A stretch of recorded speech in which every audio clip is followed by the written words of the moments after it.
Yeah, 7 nights a week. Join us.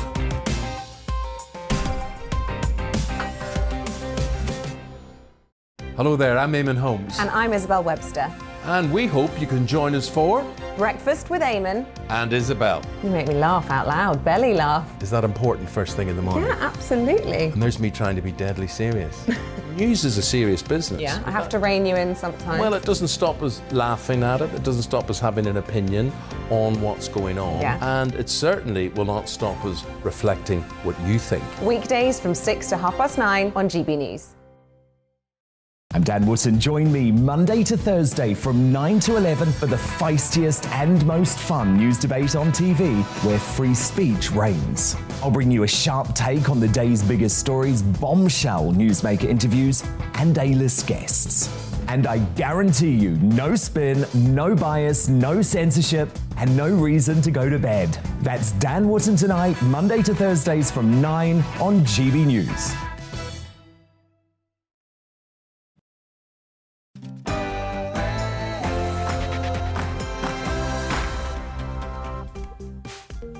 Good evening, I'm Nana Akwe in for Dewbs and Co. So tonight, well, throughout the show, Rick Moore, who's the Deputy Chair of Blackburn Conservative Association, Jay Phillips, who's a former Liberal Democrat spin doctor, and political journalist Philip Cunliffe, who's a senior lecturer in international conflict at the University of Kent. Now, on tonight's show, Vladimir Putin has upped the ante as a Russian convoy makes headway towards the Ukrainian capital, Kyiv, as Boris rules out direct combat with Russia. But is he right? And the government sends mixed messages as British ex-forces and wannabe freedom fighters leave these shores to help the people of Ukraine. But should the government get 100% behind them?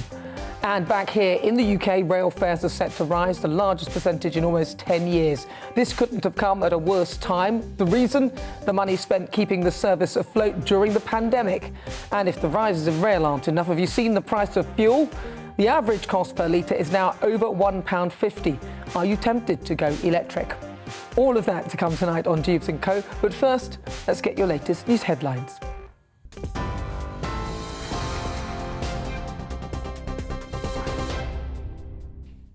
Thank you, Nana. I'm Rhiannon Jones in the GB newsroom. At least 5 people have been killed in a Russian attack on a television tower in the Ukrainian capital of Kyiv. The country's foreign ministry has called the attack barbaric. It happened near a memorial site commemorating the victims of Babin Yar, one of the biggest single massacres of Jews during the Holocaust. That as Ukraine's defense intelligence says there are around 300 Belarusian tanks on its border. It says Russia's preparing a deliberate provocation to justify their entry. At a meeting with Boris Johnson earlier, Estonia's Prime Minister Kaja Kallas warned Belarusian troops were part of the invasion force in Ukraine. Speaking at the Tapa military base in Estonia, Boris Johnson said the UK and its allies must isolate Vladimir Putin from the international community. It's clearer, day by day, from the way the Ukrainians are responding, that President Putin has made a disastrous miscalculation. His troops have not been welcomed into Ukraine as he prophesied, and instead the Ukrainians have mounted an astonishing and tenacious resistance. Well, this morning at a conference in Poland, a Ukrainian activist challenged Boris Johnson over introducing a no-fly zone and appealed for more help to protect Ukraine's citizens. Britain guaranteed our security under Budapest Memorandum. So you're coming to Poland. You're not coming to Kyiv, Prime Minister. You're not coming to Lviv because you're afraid. Because NATO is not willing to defend. Because NATO is afraid of World War III. But it is already started. Putin's children are in Netherlands, in Germany, in mansions. Where are all these mansions seized? I don't see that. I see that my family members, that my team members are saying that we are crying. We don't have where to run. Clearly very emotional there. The Foreign Ministry released video footage of a missile hitting a government building in Ukraine's second largest city, Kharkiv, this morning. The Interior Ministry says at least 10 people have been killed and 35 wounded in rocket strikes by Russian forces in the city so far today. The chief prosecutor of the International Criminal Court says he'll open an investigation into possible war crimes in Ukraine. Amnesty International says cluster bombs hit a nursery last week. Ukraine's ambassador to the US says Russia's used vacuum bombs. Both are banned under the Geneva Convention. In an address to the European Parliament, Ukraine's president accused Russia of targeting civilians. Nobody's going to break us. We are strong. We are Ukrainians. We want our children to live. It seems to me that is fair. Yesterday, 16 children died, and again, President Putin will say that this is an operation and we are beating the military infrastructure. Where are our children? What military factories do they work at? On which rockets? Maybe they ride in tanks. Volodymyr Zelensky speaking earlier. There was a mass walkout from the UN Human Rights Council as the Russian foreign minister began speaking earlier. Diplomats and ambassadors left the room as a video message from Sergei Lavrov began to play at the conference on disarmament. Foreign Secretary Liz Truss says his statement was full of disinformation and didn't deserve their attention. Lavrov was unable to travel to Geneva because of the EU ban on Russian flights. He criticised European and UK sanctions against his country. As a massive Russian convoy makes its way towards Kyiv, the United Nations says more than 660,000 refugees have already fled to neighbouring countries. Home Secretary Priti Patel told MPs that more Ukrainians will be eligible to seek refuge in the UK through both the family and the sponsorship route. Firstly, we are establishing an expansive Ukrainian family scheme so that British nationals and people settled in the UK can bring a wider group of family members to the UK, extending eligibility to parents, grandparents, adult offspring, siblings and their immediate family members. Again, the scheme will be free. Those joining family in the UK will be granted leave for an initial period of 12 months. They will be able to work and access public funds. Secondly, we will establish a humanitarian sponsorship pathway, which will open up a route to the UK for Ukrainians who may not have family ties with the UK. Well, in response to the Home Secretary's announcement over visa plans for Ukrainians, Labour leader Sir Keir Starmer says the UK needs to go further. Of course we need to ramp up even more the economic sanctions, and there's a frustration that whilst we'll vote with the government on sanctions, we want them to go further, we want them to go faster. And of course on the humanitarian front we're seeing people fleeing Ukraine, and we must do as we've historically done, which is to give them the support that they need. A simple route to sanctuary is what we're seeking, and I don't think the Home Office and the Home Secretary have gone far enough. MPs' salaries will increase by over £2,000 from April this year. The overall wage will rise 2.7% from just under £82,000 to just over £84,000. The Independent Parliamentary Standards Authority confirmed the adjustments the same as last year's average increase in pay for public sector employees. The UK government's being accused of adding to the cost of living crisis following the biggest rise in rail fares in 9 years. From today, ticket prices in England and Wales are 3.8% more expensive. The Campaign for Better Transport says the hike couldn't come at a worse time for commuters. And meanwhile, there's a travel disruption in London. A significantly reduced tube service is running after all lines were suspended this morning. Thousands of underground workers are striking over jobs, pensions and conditions. Another 24-hour walkout will be held on Thursday. And in other news, a British fugitive who's been on the run for nearly a decade has been arrested in Spain. Sarah Panitsky is accused of laundering £1 billion as part of a mobile phone tax fraud. She was picked up while walking her dogs in the coastal city of Tarragona in Spain. And Southend has officially become a city today. On behalf of the Queen, Prince Charles presented the letters patent during a ceremony that formally granted its city status. The late Conservative MP for Southend, Sir David Amess, had campaigned for this before he was stabbed to death in October last year. TV online and DAB+ radio, this is GB News. Now it's back to Dewbs & Co with Nana.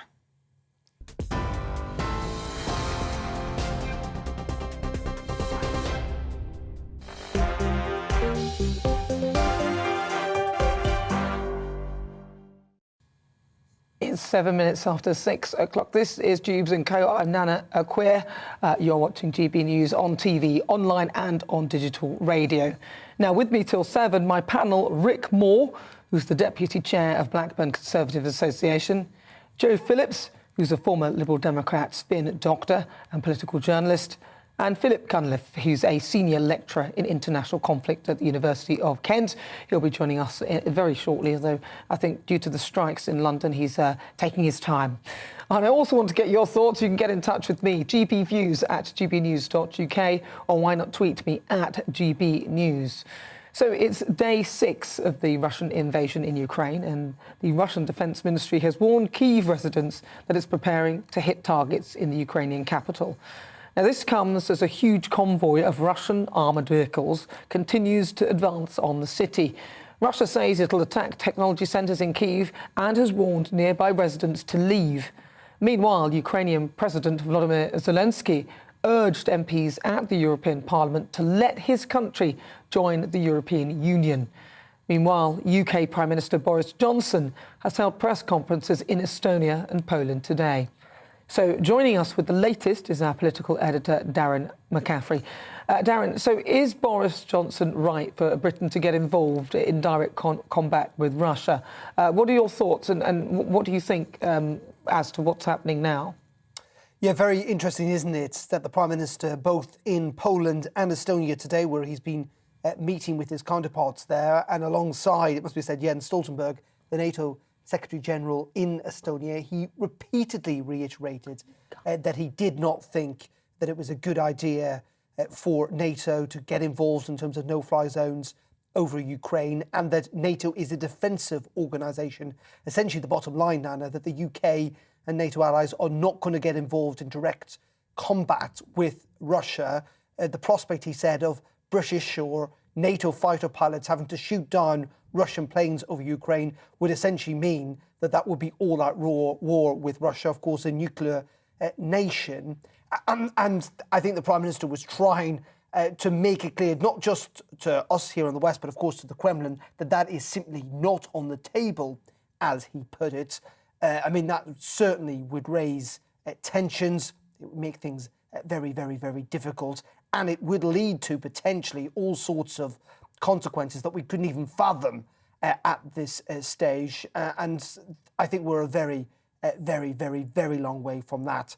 I think, in essence, the West has ruled that out. Now, there are suggestions, of course, what if Russia really does get very, very heavy-handed in Ukraine? Will that potentially change the politics of that? Will that change public opinion and pressure here in the West? But at the moment, Western leaders are very clear that that is simply not on the table. In terms of the latest of where we're at, we've really seen Russia kind of ramp up its attacks in Ukraine today, in Kharkiv, which is the second largest city.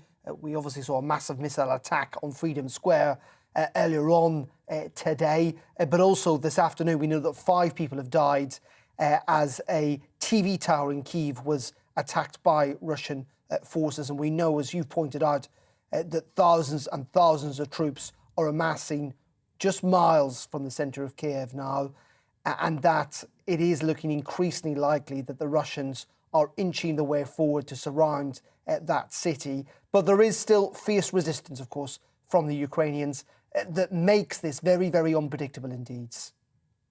Well, I mean, a lot of people are talking about this Budapest Memorandum, the thing that we sort of signed in 1994 alongside Russia and the United States of America and Northern Ireland.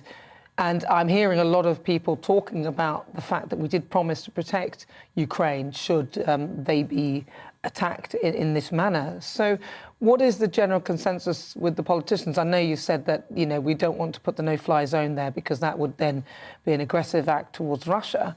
But is it not on us to reconsider our involvement with this and the level of involvement that we're actually currently delivering? Well, the West would like to think, and Britain as well, that there's kind of 3 prongs to try and convince, persuade, cajole Russia to stop its military action in Ukraine.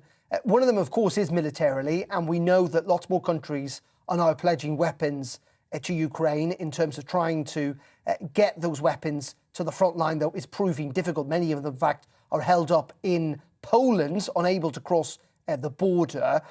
But there is that pledge of more weapons to the Ukrainians so that they can fight and defend their homeland. Clearly, with economic sanctions, the West is hoping to turn the screw on Putin, that his advisors, that the populace of Russia may well decide that this needs to stop, and that will pile pressure on Vladimir Putin to change course. And then there is diplomacy as well. We're expecting for the talks, I think, tomorrow on the Belarusian border between Ukrainian officials and Russians, though at the moment that doesn't seem to be going very far at all, not least of all because Russia is continuing to shell and to attack Ukraine, though China has suggested that they may well act as a negotiator if there is genuine sense on both sides to try and find a diplomatic solution. I think in the end, Nana, though, this idea that NATO could somehow go further, NATO views itself as a defensive organisation. Ukraine is not in NATO, and so NATO doesn't feel an obligation to defend it. And I think, frankly, as I say, for Western leaders, the idea of taking on Russia in direct military action is a different ball game. It's in a different ballpark altogether. It would mean that British service people and other NATO countries would see their service people, their soldiers, their fighter pilots potentially die. And also it means that we are in direct war with a nuclear power. And we do not know where that may well lead to. And in those circumstances, that is why Boris Johnson, Jens Stoltenberg, and frankly every NATO leader is saying at the moment, yes, we will help support Ukraine as much as we can, but this has to be their battle to fight and to win. Well, thank you so much, Darren, for that update. And of course, we will keep you updated throughout the day. Thank you. That's Darren McCaffrey. He's our political editor. So is Boris Johnson right for Britain not to get involved in direct combat with Russia?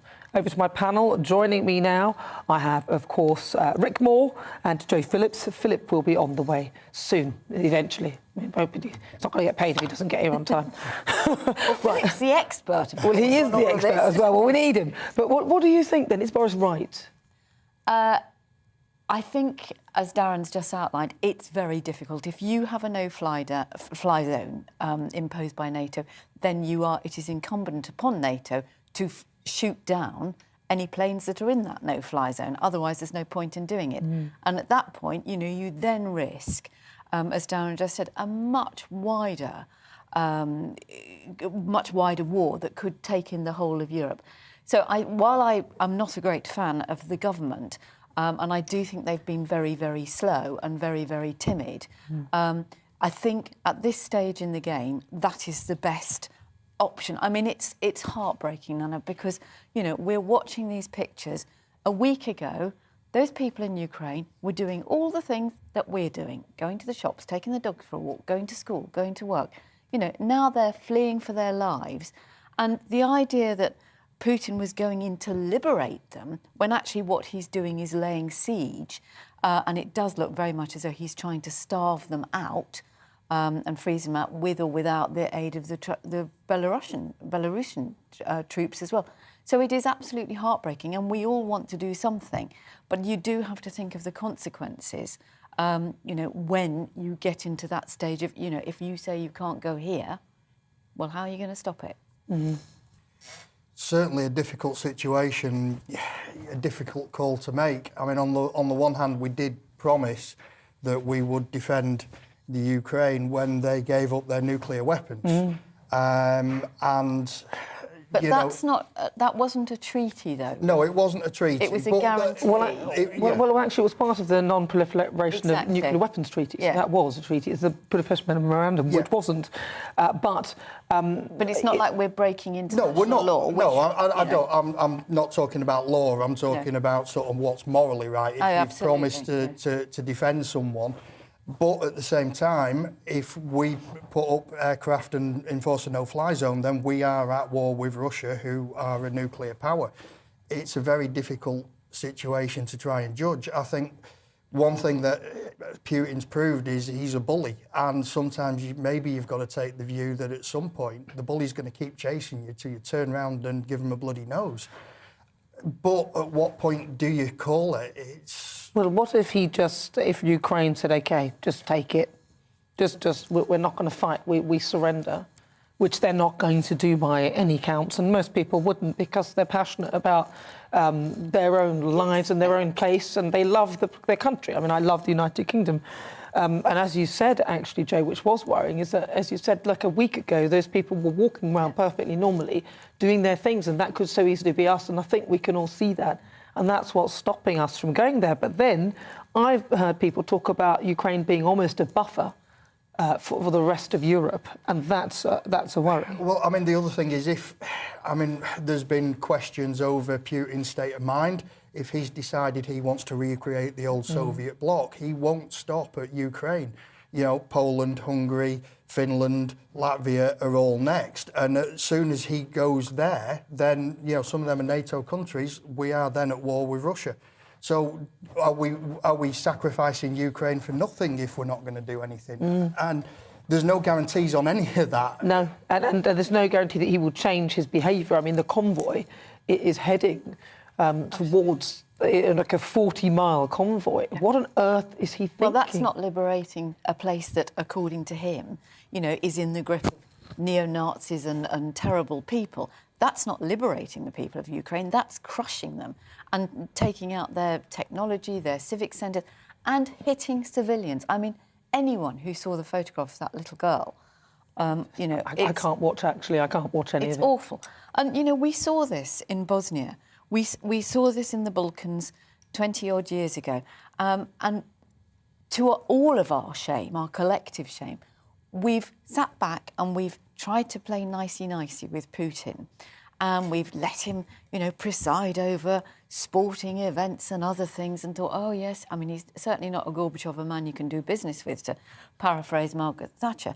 But we've tried to do this whilst closing our eyes and our ears to what's been going on. I mean, even now, he's got his security people talking to Serbs out in the Balkans. You know, he's not... And the only hope, I think, because, of course, the Russian people haven't got access to truthful news. They haven't got access to the same information and pictures and images that we've got and the rest of the world has got. And we know from Navalny and other people that any protest is crushed outright.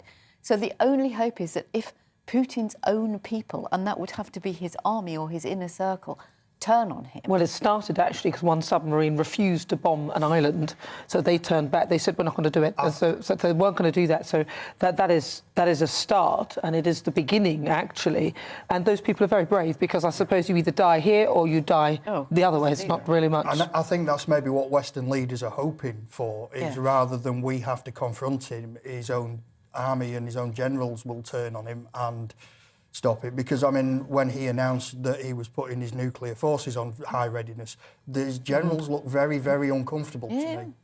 You know, and who wouldn't be, given that? Well, and I mean, most people, because you know it's sudden death, obviously, if you're going to do that. And a lot of people actually like life. And I'm wondering what China is thinking as they're watching this. But you've been sending us your opinions, and loads of them have been coming through. Keep them coming at GBNews, or why not email us, gbviews@gbnews.uk. Coming up, would you go to Ukraine to fight the Russians? Well, some Britons are. We'll be talking about that and more after the break.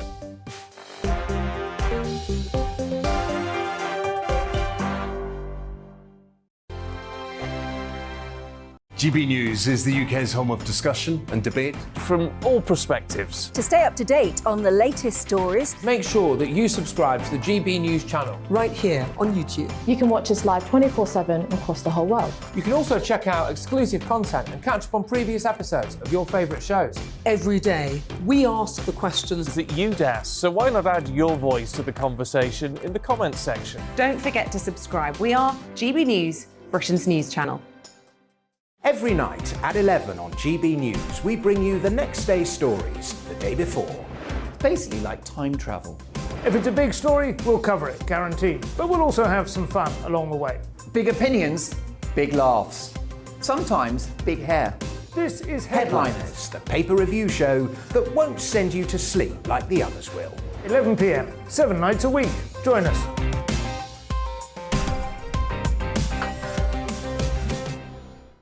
Hello there, I'm Eamon Holmes. And I'm Isabel Webster. And we hope you can join us for Breakfast with Eamon and Isabel. You make me laugh out loud, belly laugh. Is that important first thing in the morning? Yeah, absolutely. And there's me trying to be deadly serious. News is a serious business. Yeah, I have to rein you in sometimes. Well, it doesn't stop us laughing at it. It doesn't stop us having an opinion on what's going on. Yeah. And it certainly will not stop us reflecting what you think. Weekdays from 6 to 9:30 on GB News. I'm Dan Wootton. Join me Monday to Thursday from 9 to 11 for the feistiest and most fun news debate on TV, where free speech reigns. I'll bring you a sharp take on the day's biggest stories, bombshell newsmaker interviews, and A-list guests. And I guarantee you, no spin, no bias, no censorship, and no reason to go to bed. That's Dan Wootton tonight, Monday to Thursdays from 9 on GB News.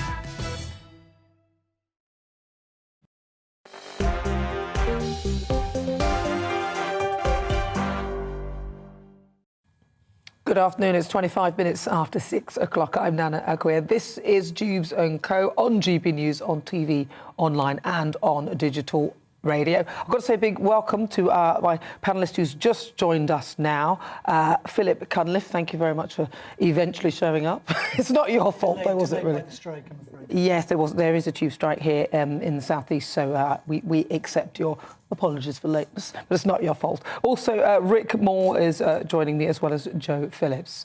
So, dozens of former Army and Special Forces soldiers from Britain, as well as some amateurs who have never seen action before, have volunteered to help fight Putin's invading troops in Ukraine and say that they're willing to die for the cause. Now, this comes after the Defence Secretary Ben Wallace appeared to contradict Foreign Secretary Liz Truss, who said that she gave her backing to Britons who wanted to join the resistance movement. So what I want to know is, do you support these people, their decision to fight for Ukraine? Lots of you have been talking and getting in touch with us, so we'll be getting through some of those socials in just a moment. We're running a poll, and we've been asking if you'd support Brits choosing to go and fight the Russians in Ukraine. So get in touch and send us your thoughts at GB News. Right, let's ask my panel then. Let's talk about this, and I'll start with you because you are an expert on this, Rick. Philip, sorry, I get all excited, I get confused. Philip, yeah. So what are your thoughts on this, Philip? I think Ben Wallace is right to take Liz Truss to task for encouraging. I mean, obviously it's admirable if civilians kind of feel sufficiently motivated, they want to go and fight on behalf of Ukrainian independence. But the idea that the British state would effectively sponsor it, which is what Liz Truss was suggesting, seems to me very dangerous, because it would be effectively the British state supporting a proxy war in Ukraine, and that seems to me a very dangerous escalation. So I think Ben Wallace was right to put the dampers on what Liz Truss was saying. I mean, Putin has singled out Liz Truss, hasn't he, for her words, saying that she's kind of inciting the situation and inflaming it. I just wanted to ask you your view on China, because I think, I mean, for my thoughts are this, that China are looking on thinking, well, you aggravated lots of enemies. You went to Libya, you went to Iraq, you went to Afghanistan, but these people didn't have nuclear weapons, so you didn't fear too much. You knew that you would win in the end. And now you've aggravated an aggressor who happens to have nuclear weapons. And I'm thinking, what do you think that China's view is on this? Because they did abstain from the UN Security Council vote. So they weren't prepared to support Russia fully. Yeah. What do you think they're thinking as they're watching? I think they're probably watching very closely and taking notes. And I think if there is any kind of ultimate winner out of this, it's probably the Chinese Communist Party. I think they are ultimate beneficiaries in the sense that it seems that Russia is going to be gravely damaged by the pursuit of the war. The Putin regime will be gravely damaged. Security in Europe will be gravely damaged. Obviously, Ukraine is going to suffer tremendously. And I think the irrationality and war fever that has swept over the West as well is also very alarming. And I think all of that is ultimately will put the Chinese Communist Party in a stronger position. Because the Chinese are pretty accepting people in a sense, and they have, you know, they have all these wonderful symbols, and they're very spiritual in a way, aren't they? So they must be watching this and thinking, well, you know, in a way you've aggravated so many different bears, and now finally one of them is coming to bite you in the behind. What do you think, Rick, in terms of the freedom fighters leaving, and then your view on China as they look on? Yeah, I think, as Philip said, it is admirable that people want to go. I would be a bit concerned about people with no military experience or combat training being more of a liability. But Ukraine have invited people. So if people want to go and they are fully aware of the risks and what that entails, I would say that they've got every right to do as they choose. I don't think that the state should be sponsoring it. I think that comes back into the conversation we're having before. If we start engaging Russian forces, then we're at war, and that needs to be very carefully considered. We can't be letting people on the ground that have gone out of a sense of duty to Ukraine make the decision to take us into a war. That's got to be done by the state. It's really difficult, isn't it? Because, you know, we all watch on. We've got 24-hour coverage of something unfolding before our eyes. It's absolutely horrific. And there can't be a human being who isn't racked with feeling powerless and helpless and want to do something. But I'm afraid, you know, a bunch of blokes, however well-meaning they are, with absolutely no training. Well, some of them have. Some of them are ex-forces and there are ex-paras and people like that. But, you know, there are other ways to help. And I do think that there is a great danger that, you know, we see this through the prism of a Hollywood movie.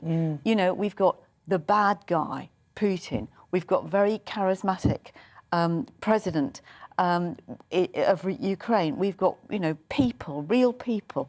It's all fantastically awful, and we all want a happy ending. But I think there's a danger that people get caught up in it. You know, and I'm sure their intentions are absolutely great, but it would be a damn sight more use to, you know, help with the Red Cross or something like that.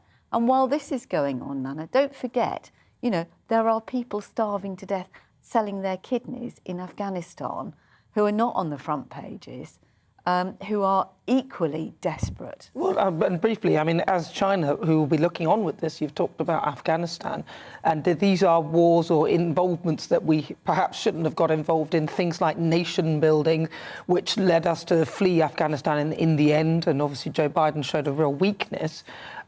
What do you think that China are thinking as they look on and seeing us? Do you think they think it's our own fault? I should think they're sitting there thinking, well, if Putin gets away with this, we'll go for Taiwan next. I mean, you know, when Obama said about Syria, he said if they use chemical weapons, that's a red line. Well, they did use chemical weapons and nothing happened. That's when the Russians joined in and supported Assad, who's still in power, you know, running hell for the Syrian people. So I'm sure that China is doing exactly the same and sitting and watching to see what happens next. I actually think they're one of the only nations that have the power to stop this. But let's have a look at and see what you've been saying, because I asked you whether Boris is correct that we shouldn't get involved with the war, and now we're also looking at the freedom fighters. And Hillary said no, British government can openly consent to UK citizens going to fight in Ukraine. Individuals went to Syria, Iraq and other countries. Those people are usually called mercenaries. Our hands are legally tied. But UK has given millions and sent Arsenal to Ukraine. Stop condemning our government. They are doing what they can legally do. Right, it makes a good point. I mean, they're doing what they can legally do. But I think, is not at the back of your mind the worry that he's prepared to use nuclear weapons? Well, I think it is. And I think that there's a difference between allowing citizens to go and fight in a war as effectively mercenaries, paid or not, and sanctioning citizens to go and fight in a war. You know, there's a difference between saying to people, yes, you should go, and saying to people, well, it's up to you.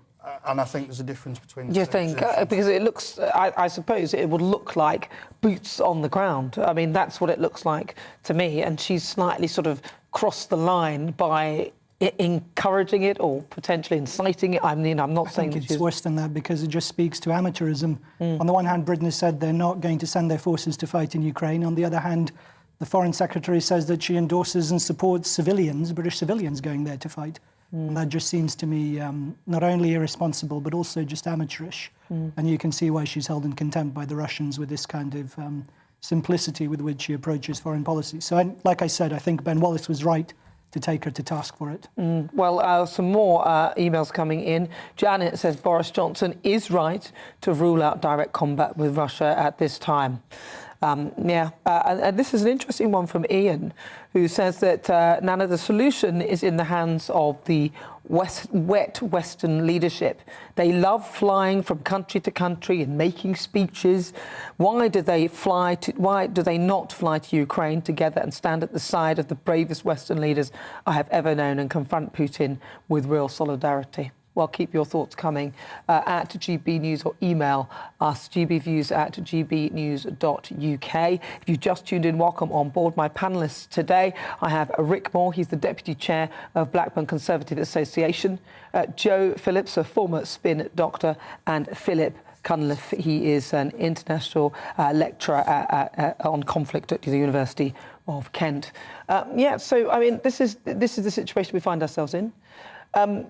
What do you think, if you could think of one thing that you would suggest that Boris should do next, what would it be?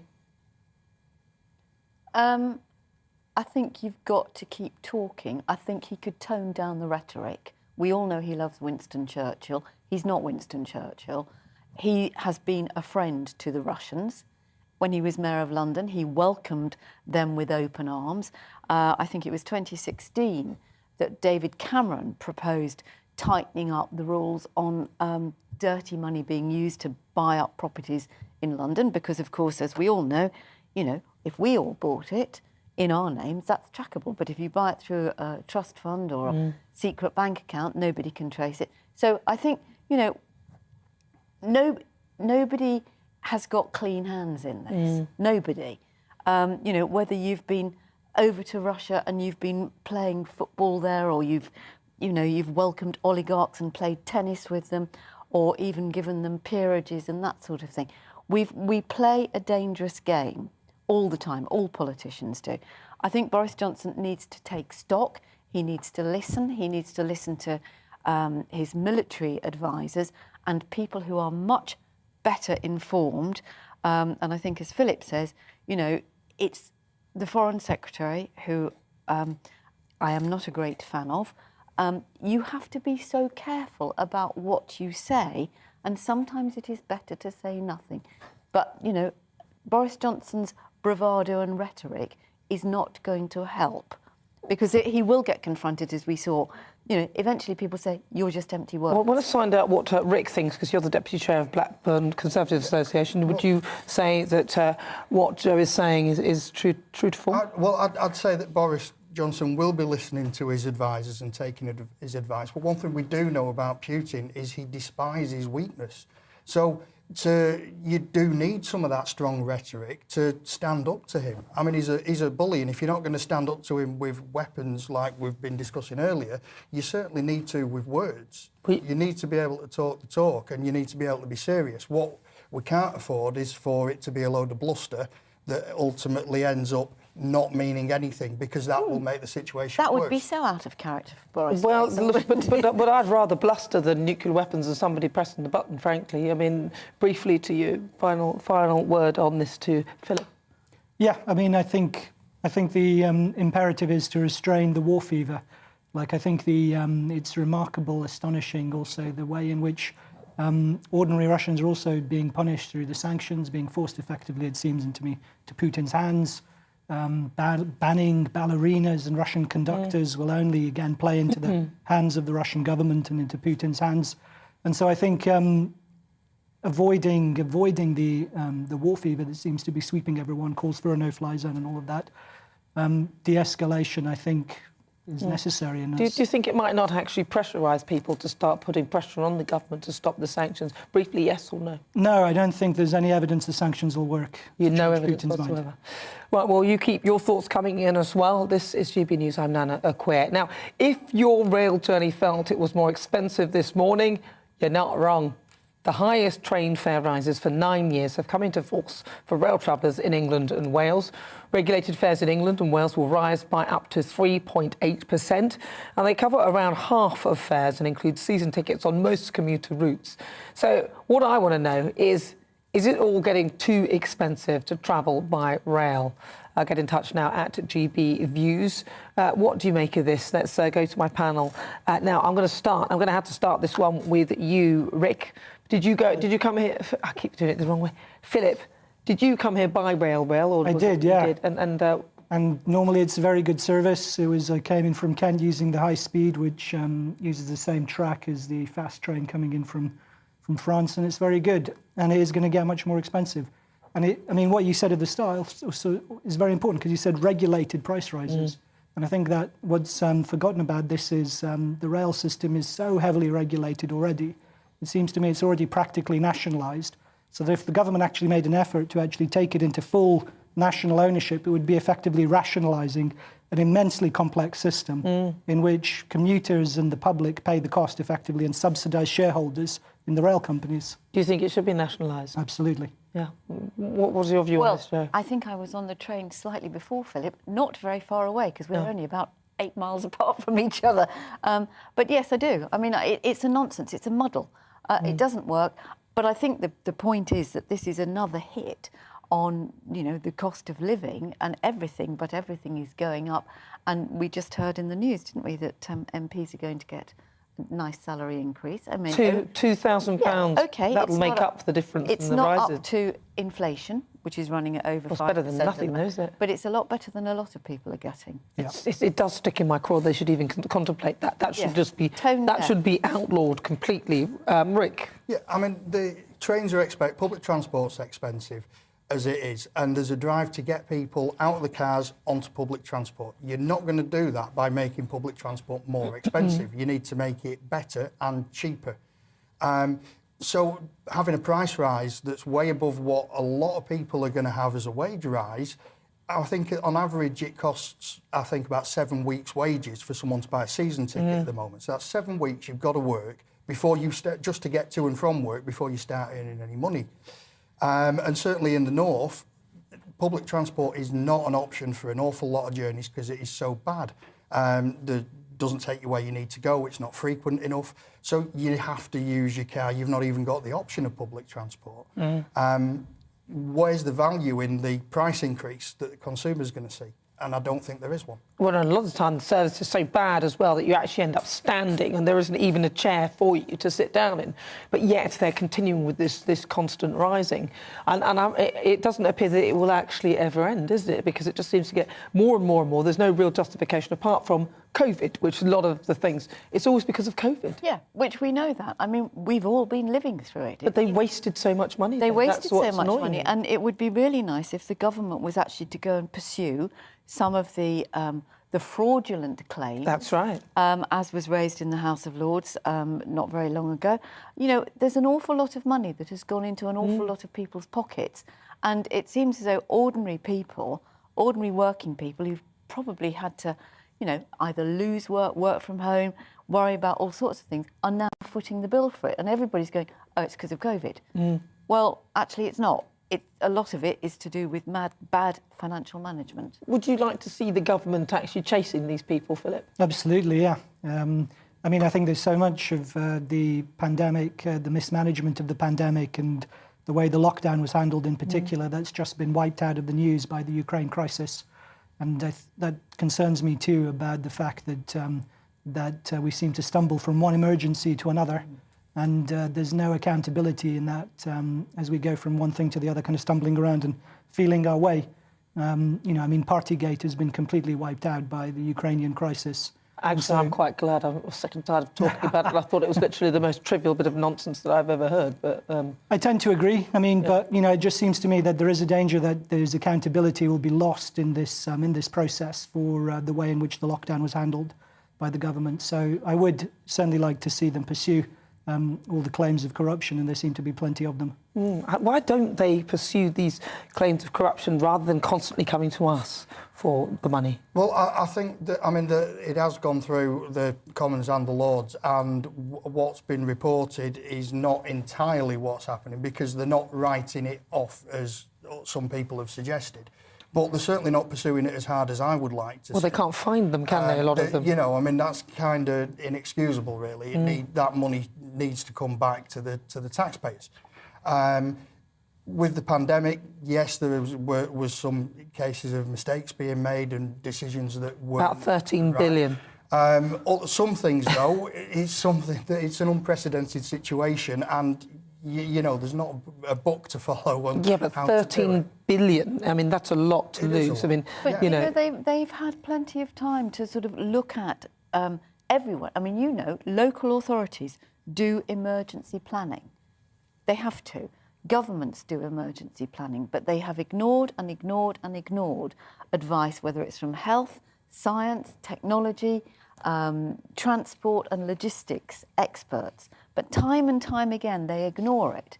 And so when something happens, they just seem to go into a complete funk. And as Philip says, we seem to lurch from one crisis to another. And of course, there wasn't a blueprint of how to deal with a global pandemic. But, you know, £39 billion on track and trace with Dido Harding? Yeah, and they can't track and trace most of it. They've lost well, it. you know, the only person that can track and trace anything is the money that went into the account of the companies that were running it. And the amount of money that's been spent on consultants.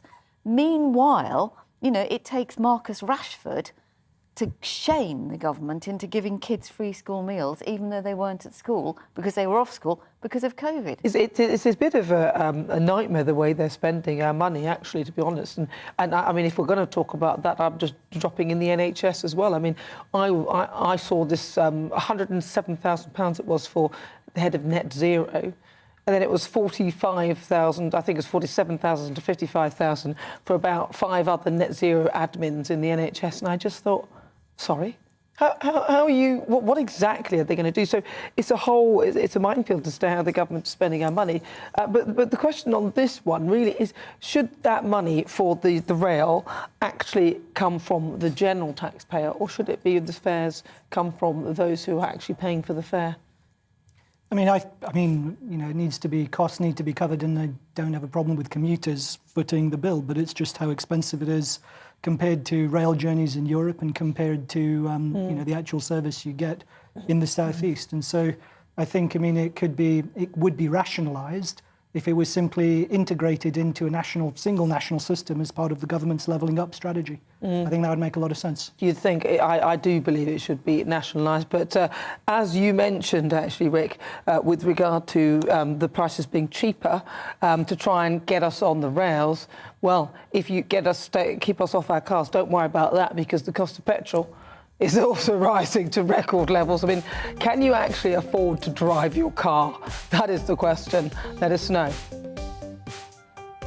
Every night at 11 on GB News, we bring you the next day's stories the day before. It's basically like time travel. If it's a big story, we'll cover it, guaranteed. But we'll also have some fun along the way. Big opinions, big laughs. Sometimes big hair. This is Headliners, the paper review show that won't send you to sleep like the others will. 11 p.m, 7 nights a week. Join us.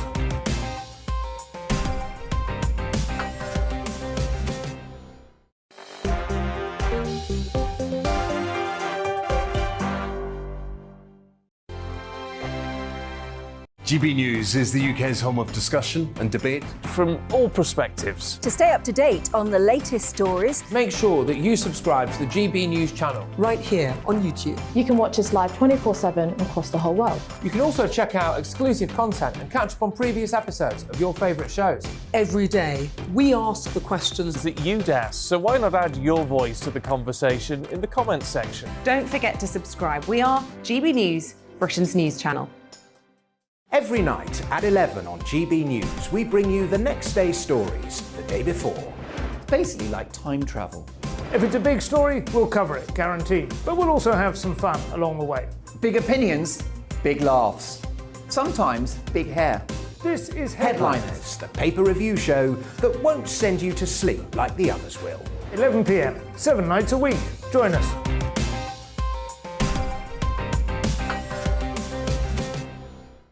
Hello there, I'm Eamon Holmes. And I'm Isabel Webster. And we hope you can join us for Breakfast with Eamon and Isabel. You make me laugh out loud, belly laugh. Is that important first thing in the morning? Yeah, absolutely. And there's me trying to be deadly serious.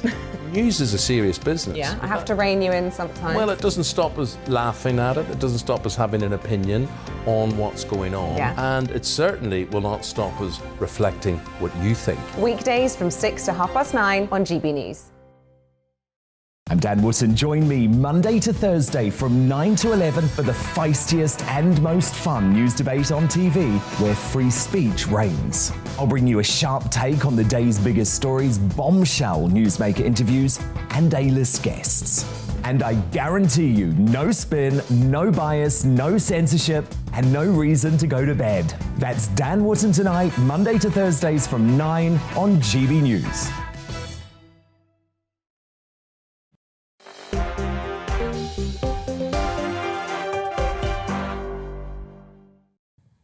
It's fast approaching 10 minutes to 7 o'clock. This is GB News on TV, online and on digital radio. I'm Nana Akweer, and with me, my panel, I've got Rick Moore. He's the Deputy Chair of Blackburn Conservatives Association. Joe Phillips, who's a former spin doctor, and Philip Cunliffe, he's a Senior Lecturer in International Conflict at the University of Kent. So, we've got so much going on here on GB News, and we love it if you get involved with your thoughts and views on everything that we're discussing. So, as if the rail fare rise wasn't enough, drivers are also being hit as well. UK petrol prices have passed the so-called grim milestone of £1.50 for the first time.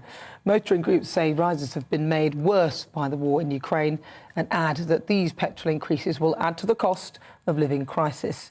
Today, the average price of unleaded petrol is 151 pence, diesel 154 pence, and it costs around about £83 to fill a 55-litre car. Thank goodness I've only got a very, very small car. That's great. So what I want to know is, can you afford to fill your car? Get in touch at GB News. Also, you can email gbviews@gbnews.uk. Well, you seem to me like a bit of a driver, Rick. Do you drive? Yes, I do. And can you afford to fill your car? What's the difference in the prices that you've had so far? So a full tank? Full tank for me, because I drive a van for work, is about 120 quid at the moment. Right. That'll get me about 500 miles. And the price going up and up and up is going to be a real problem for so many people, especially with all the other cost of living rises at the moment. You know, we're seeing national insurance going up, council tax in a lot of places going up, rail fares going up, you know, food. And there is only so much of this that people can take without wages going up proportionally as well. And I think it comes down to energy security. I mean, a lot of this now, the newest rises are because of what's going on in Ukraine. Now, we've got... Do you think they've always got an excuse for something, haven't they? I mean, well, they were rising before. They were rising before and the wholesale price goes up. But let's not forget, we have got our own reserves. And because of the net zero agenda to try and drive onto renewables, you know, that's been tempered somewhat. I think we need a real wartime effort to start pulling those resources out, rather than use it as an excuse to push more renewables, because that is not a short-term solution. People can't afford to switch to electric vehicles and heat God, pumps. don't get me started on those. You haven't got an electric vehicle? No. Are you planning to get one? Not at the moment. Really? And what about the net zero? You're Conservative. Surely this should be...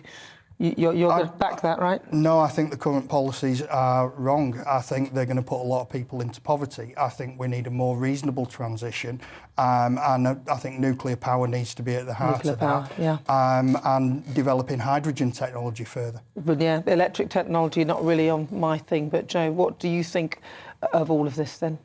Well, I think... in a way, what Rick said earlier is about the sort of the levelling up. You know, if you can't afford to live near to where you work, which is certainly the case around London and the South East, then you are going to have to get there somehow, which is either going to be by public transport or by car. If you live in the north, the transport links are utterly diabolical. So, you know, your chances of getting from Sheffield to Leeds or quite simple journeys that should be really simple take forever. So, you know, a hospital appointment becomes really difficult. A kid who can't drive, isn't old enough to drive, going to college or going to work, it becomes really difficult. And that has a knock-on on everything that we do. So you need to get some of these basics right. You know, people need to be able to have somewhere that they can afford to live. They need to be paid enough to be able to have a roof over their heads and to be able to travel to and from their places of work and education. And I think this is going to see these latest round of increase, and along with the national insurance rise that's coming in April and council tax, I think we're going to see real pressure coming from trade unions. Philip. I mean, I think the problems have been stored up for a long while. It's, as Rick mentioned, it's a creaky green energy infrastructure that's too dependent on renewables, and it's also decades of wage stagnation. And that is, you know, so that I think is a problem which I don't see any kind of obvious solutions to which are being offered by the government. So much more needs to be done. The council tax rebate and the energy loan is far from sufficient. It's not good enough. So, yes or no, do you drive? I don't drive, no. No, you don't. Would you, if you did drive an electric car, yes or no? Probably not, though the Teslas look quite nice. They look nice, but they're quite heavy, aren't they? They're very quiet. You could get run over by one of those without even noticing it. Yeah. Joe, what about you? I've got a very, very tiny car, but I would go electric. You would go electric? But you've got to have places to plug them in. You've got to have places to plug them in, and you've got to have 45 grand to buy one to begin with, to be honest with you. Well, let's have a look at what you've been saying. You've told me that you drive a van, 120 quid a tank. Yeah. God, what was it before the whole increasey thing? So if you compare it about 6 months ago. 6 months ago, about 105. When petrol, in fact, just at the start of lockdown, when diesel went right down, it was 90. 90, wow. Mine was £35. It's up to 47 now. Right, so let's have a look. Well, we were talking about whether the kind of freedom fighter concept, they're not freedom fighters, but whether people should go and fight in different countries. And Jan says, I do believe that if people from all different countries could go to Ukraine to fight, then the amount of people, the weapons that would be given would surely overthrow Putin. So, yes, I support any Brits going. Hillary says, no, we mustn't go to fight. We don't want to lose any of our young men. Thank you so much for your thoughts as well. I'll be back tomorrow around about the same time, actually, 6 till 7. I'm doing that all the way through till Thursday. I've got to say thank you to my panellists, Rick Moore, he's the Deputy Chair of Blackburn Conservative Association, Joe Phillips, who is a former spin doctor, and Philip Cunliffe, who is the author of Lenin Lives. Did you really write that? Crikey. Well, listen, thank you so much for your company as well. I shall see you tomorrow at 6 o'clock. And well done, guys, for getting in and braving the journey. Hello again. After a sunny day today across the north, it's going to be a rather grey day for most places tomorrow, but it will still be sunny across the northwest of Scotland, where this area of high pressure will hold on. But further south, low pressure is moving in. These weather fronts bringing a pretty wet evening across southwest England, but that rain on this weather front is continuing to track northwards, so spreading into parts of South Wales and across the Midlands also, and eventually into North Wales and northwest England too. But much of northern England, Northern Ireland, Scotland having a dry night with the clear skies persisting across Scotland, turning cold out there by dawn. We will see a fairly widespread frost, but further south, look at that 7 in Cardiff and Southampton to start Wednesday. But it will start pretty dull and pretty damp here. Further outbreaks of rain trickling northward, so a very different day over northern England, North Wales, and the rain will spread into Northern Ireland as well. So gone will be today's sunny skies. We will hold on to them across northern Scotland, but we will see cloud and eventually even some rain trickling into central and southern Scotland too. Not much rain across eastern England. Much of the day will be dry here. Quite mild in the south. We could get to 12, maybe 13 in the southwest, but not feeling all that mild. Generally 9 or 10 will be a top temperature. Through the course of tomorrow evening, that rain will continue to spread northwards into parts of Scotland. So we'll see a bit more over northeast England, easing off for a time elsewhere before another line of rain then works its way from Northern Ireland into Wales and southwest England, leading to a fairly grey, damp Thursday for many. But Northern Ireland should brighten up.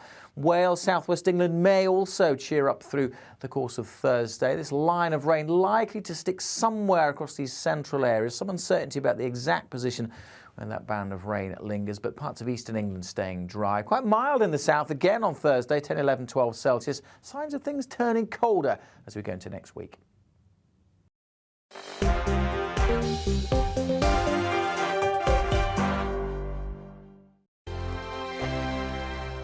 GB News is the UK's home of discussion and debate from all perspectives. To stay up to date on the latest stories, make sure that you subscribe to the GB News channel right here on YouTube. You can watch us live 24/7 across the whole world. You can also check out exclusive content and catch up on previous episodes of your favourite shows. Every day, we ask the questions that you'd ask, so why not add your voice to the conversation in the comments section? Don't forget to subscribe. We are GB News, Britain's news channel. Every night at 11 on GB News, we bring you the next day's stories the day before. Basically like time travel. If it's a big story, we'll cover it, guaranteed. But we'll also have some fun along the way. Big opinions, big laughs. Sometimes big hair. This is Headliners, the paper review show that won't send you to sleep like the others will.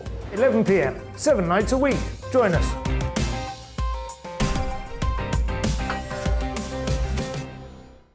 Hello there, I'm Eamon Holmes. And I'm Isabel Webster. And we hope you can join us for Breakfast with Eamon. And Isabel. You make me laugh out loud, belly laugh. Is that important first thing in the morning? Yeah, absolutely. And there's me trying to be deadly serious. News is a serious business. Yeah, I have to rein you in sometimes. Well, it doesn't stop us laughing at it. It doesn't stop us having an opinion on what's going on. Yeah. And it certainly will not stop us reflecting what you think. Weekdays from 6 to 9:30 on GB News. I'm Dan Wootton. Join me Monday to Thursday from 9 to 11 for the feistiest and most fun news debate on TV, where free speech reigns. I'll bring you a sharp take on the day's biggest story.